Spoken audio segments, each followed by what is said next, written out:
দেখে মনে হয় অনেক ভালো আছি, অনেক আনন্দতে আছি। আসলে ব্যাপারটা তাই নয়। অনেক দিন ধরে বৃষ্টি হচ্ছে। হ্যালো এভরিওয়ান, আসসালামু আলাইকুম। সবাই কেমন আছেন? আমরা কিন্তু ভালো নেই। কেন ভালো নেই চলেন দেখে আসি। আমাদের কুমিল্লা জেলায় কতদিন ধরে বৃষ্টি হচ্ছে তা জানি না, হিসাব পর্যন্ত নাই।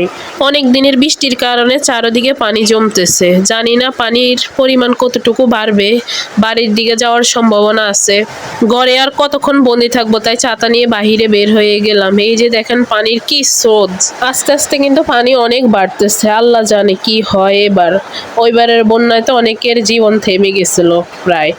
এত পরিমাণ বৃষ্টি হচ্ছে যে আমি ছাতার নিচে থেকেও পুরোপুরি ভিজে যাইতেছি। এই যে দেখেন এই জমিগুলো পুরোপুরি পানি ভরে গেছে, এরপর বাড়ির দিকে পানি আসবে। সবাই তো বৃষ্টি পানি দেখে অনেক আনন্দ হয়, কিন্তু আমাদের জীবনটা আনন্দ নয়, অনেক দুঃখের। দেখেন বাড়ির ভিতরে পর্যন্ত পানি ঢুকে গেছে। আল্লাহ রক্ষা করতে পারে যে কি হয়। আর কয়েক দিনের ভিতরে যদি বৃষ্টি না থামে তাহলে বাড়িঘর সব ছাড়তে হবে। সবাই আমাদের জন্য দোয়া করবেন। আর সবার কাছে একটাই রিকোয়েস্ট, ভিডিওটা শেয়ার করে দিবেন, লাইক কমেন্ট দিয়ে পাশে থাকবেন।